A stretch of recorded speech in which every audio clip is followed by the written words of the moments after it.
महाराष्ट्रातली जनता हे सगळं पाहून राहिलेली आहे की महाराष्ट्रात काय चाललेलं आहे। बाळासाहेब ठाकरेंच्या विचाराला तिलांजली मिळत असल्यामुळे 50 आमदारांना घेऊन एकनाथ शिंदे बाहेर पडले आणि त्याच्यामुळेच भारतीय जनता पक्षाला सत्तेमध्ये येता आलं आणि पुन्हा दुसरी सत्ता त्या ठिकाणी पाहता आली। आणि एकनाथ शिंदे साहेबांना ममता बॅनर्जी करणं इतकं सोपं पण त्या ठिकाणचं नाही आहे, कारण शेवटी त्यांच्या पाठी महाराष्ट्राची जनता आहे आणि तसं त्यांनी काम केलेलं आहे। अब्दुल सत्तार जे काही बोलले त्यांची ही व्यथा ही खरोखर व्यथा आहे।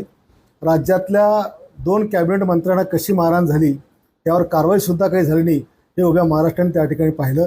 अजितदादांच्या पत्नी सुनेत्राताई यांचा अर्थ खातंसुद्धा अजून त्यांना मित्रपक्ष आमचा देत नाही, त्याच्यामुळे त्यांच्यासोबतसुद्धा आमच्यासारखाच खेळ होतो की काय असं आम्हाला दिसून राहिलेलं आहे। आणि माझ्या मतदारसंघातसुद्धा मी काही लक्षवेधी लावल्या तर भारतीय जनता पक्षाचे ज्येष्ठ मंत्री ते माझे लक्षवेधीसुद्धा लागू देत नाहीत। आणि भूखंड ज्या लोकांनी खाल्लेत, ज्यांच्या मी लक्षवेधी लावल्या त्यांना पाठीशी घालायचं काम देखील या ठिकाणी होतं। एक माझ्या मतदारसंघातसुद्धा मला मोठ्या प्रमाणामध्ये या माझ्या मित्र पक्षाचा अन्याय आणि त्यांचा हस्तक्षेप मला या ठिकाणी पाहायला मिळतोय आणि हे या राज्याकरता चांगलं नाही आहे।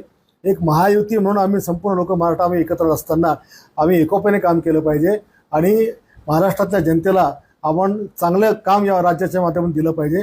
पण अशा एकमेकाच्या मित्रपक्षाच्या लोकांचं खच्चीकरण करणं हे दोन्ही पक्षाच्या हिताचं नाही।